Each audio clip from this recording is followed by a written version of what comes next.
Praise God. Yes, the woman, like I will always describe her when women invite me for conferences like this. I mean, I don't, lose any form of opportunity I have to celebrate womanhood. Amen. Why? Because a woman is an embodiment of God's creation. The woman is the personification of the total nature of God. She is the image. The woman made in the image of who? Of God. And everything a human body has, the woman has it much more. The woman's species has been purposely kept or designed to do what? To recreate. And it is because of that same reason that creation has come to stay. I call her the city of creation. It is out of this same woman that made God looked at all he has created and said it is beautiful. So that is why I describe her as the finished product of the raw material called Adam. Like the word on your team that said the word you mentioned about penis. The woman is a solution giver. The woman is created and put in a state that makes her always bring succor, nurture, healing, and all that to everything that has to do with what? Humanity. And I tell you, no house is complete without the woman. And funny enough, do you know the Bible definition of a woman? A woman is the glory of God's creation. So I want everyone here to put your hands together and celebrate womanhood. And I'm here to talk about women united in spirit. So the impression I have here that most of you are leaders here come together, to have this program. But I try to draw my new friends, not looking at it as just the world leader or politicians or all that, but I'm looking at a kingdom leader woman who has been called and empowered to live a life of victory through Christ. She lives confidently in the knowledge that Christ died and rose for her. And she understands that she needs to manifest or express the significance of her words, of her calling. So, by reason of her faith to believe in Christ, she is expected with the virtue of the fruit of the Spirit that she carries to walk with wisdom, spiritual beauty, and sensitivity, which are the three things I'll be emphasizing towards here, if we must walk in the spirit of unity. Praise the Lord. And I want to look at wisdom first. Wisdom, we know, is the quality of having experience, knowledge, being able to have good judgment and discern very well. So it takes a woman of wisdom to walk with her fellow woman without having combats, without quarreling, gossiping, or backbiting, or disobeying authority. It takes a woman of wisdom to be dedicated to the work of her Heavenly Father to increase or populate the kingdom of God. That wisdom is the principal thing. And in finding it, find what? Understanding. It takes wisdom, absolute understanding for a woman to emerge as a kingdom woman, a leader to operate in the spirit of unity. And peradventure you don't even have the wisdom. According to James 1:17, he said, he that lacks should ask of God that gives to every man what? Freely. And he will give us that wisdom in Jesus' name. Like the women of old, whom the Bible exalts as strong, capable women, and call them women of wisdom, like Esther in Esther 4:16, who had to declare and, put her life at stake to say, if I perish, I perish. And she was able to stand in the line to save her people. We know about another wise woman the Bible, Ruth, who in her state of self-personal grief remained faithful in her mother-in-law's, with her mother-in-law. And that act, through her marriage with the kinsman redeemer, saved Naomi's family line. Rahab too is another woman too who took the risk. I mean, she has a good discernment, right? To take in those spies of Israel into her home. It can only be with wisdom. Abigail too is another woman that applied wisdom. Okay, she definitely saved the entire home. Understanding by discernment, she knows her husband is foolish. Hello?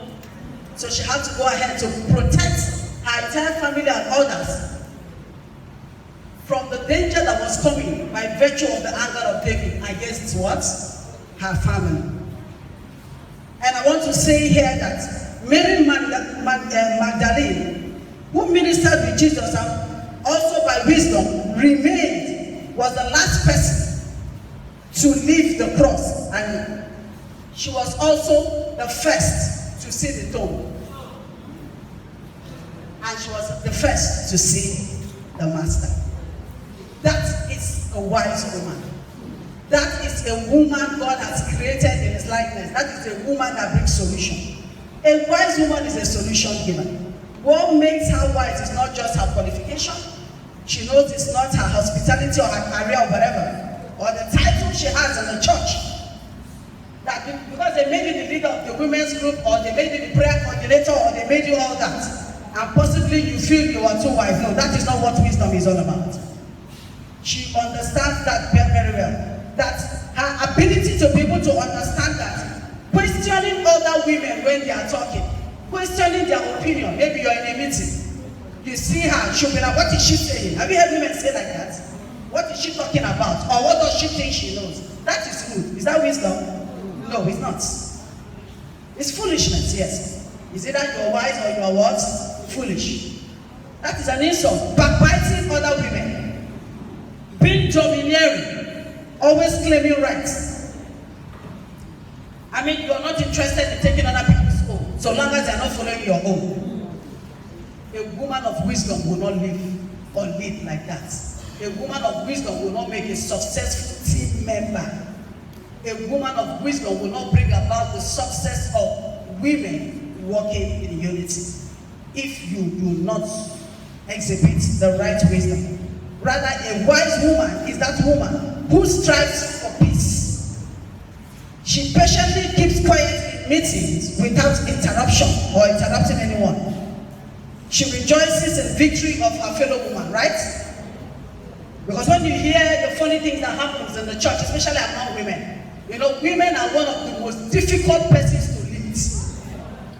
I prefer to lead youths and children than to lead women. But unfortunately, God has given us so much passion for the girl, child, and woman. And God has been helping us to use us to minister to them.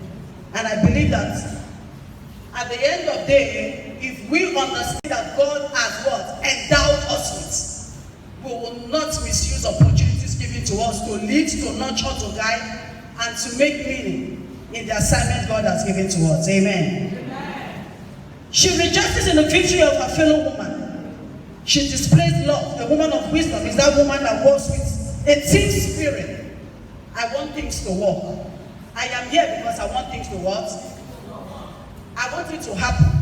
I am not doing it because of my fellow woman. I'm doing it because of who? Of God.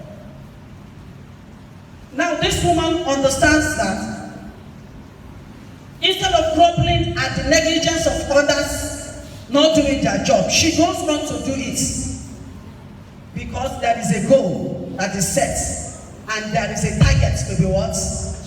Achieved. That is a wise woman. She goes on to do it herself.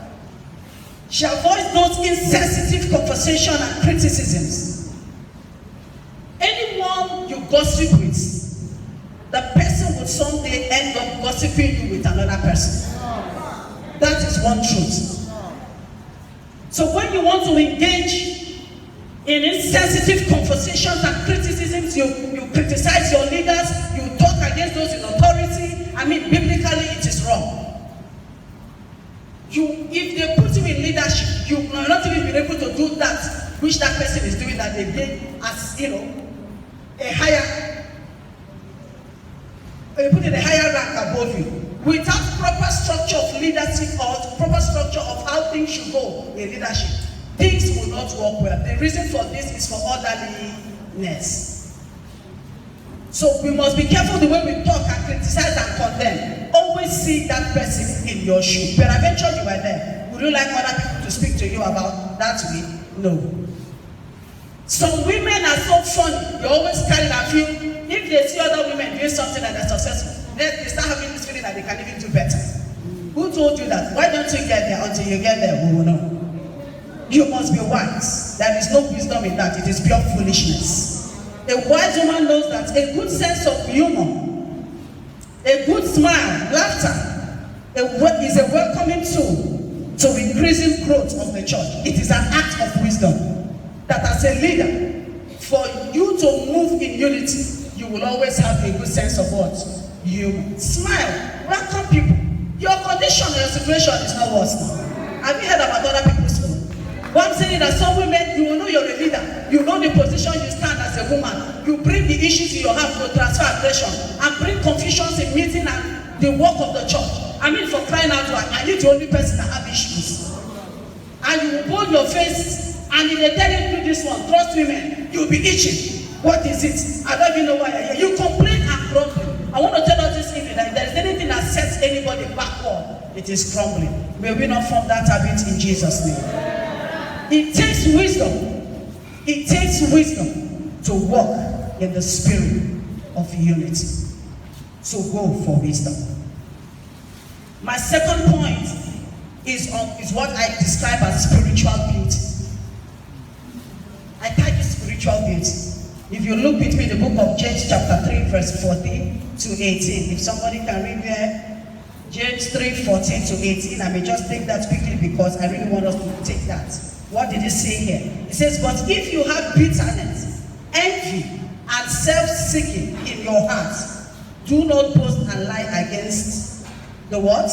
The truth. This wisdom does not descend from above, but is earthly, sensual, demonic. For where envy and self-seeking exist, confusion and every evil thing are what? But the wisdom that is from above is first what? Pure, number one. Peaceful, gentle, willing to yield, full of mercy and good fruit, without partiality and without hypocrisy. If you want to practice hypocrisy, then you are likely to fail as a what? As a leader, and you will destroy the unity of the peace of the church. Amen. So for you to be that woman, there is so much of disunity that exists in the church. Our families, in our neighborhood, in the world at large. But it takes a woman of spiritual beauty to be a model for others to follow. To live in harmony with each other. To emerge as a good leader. Where your spiritual beauty is, that is where your strength lies. How do I mean? Now, and that is where your wisdom and sensitivity lie. So to be a blessing to the church and to your generation, you must strive as a woman to display a high level of spiritual beauty, which we are going to see again here. As the Bible says, that what is this spiritual beauty? It is nothing but what? A gentle and a quiet what? Spirit. A woman of spiritual beauty is a woman that manifests inner beauty of a quiet and a gentle spirit. She's a woman with gracious personality. If people look at you, I tell you you're beautiful. It's not just about your physical beauty. I call women who are beautiful. They are women who display what I call gracious what? Personality. And what do I mean? Women who by virtue of their personality, they are kind, they are calm, they are generous, they are caring. You know, that's inner beauty. Those characters that we display, those fruits of the what? Of the spirit. They are tender-hearted, they are hospitable, they are quick to hear, but they are slow to what? To speak. Self-control, not quarrelsome. They are slow to anger, merciful, and they are not envious or striving or feeling superior. I want to emphasize here that what causes disunity is when we hold on to any desire for superiority over the other.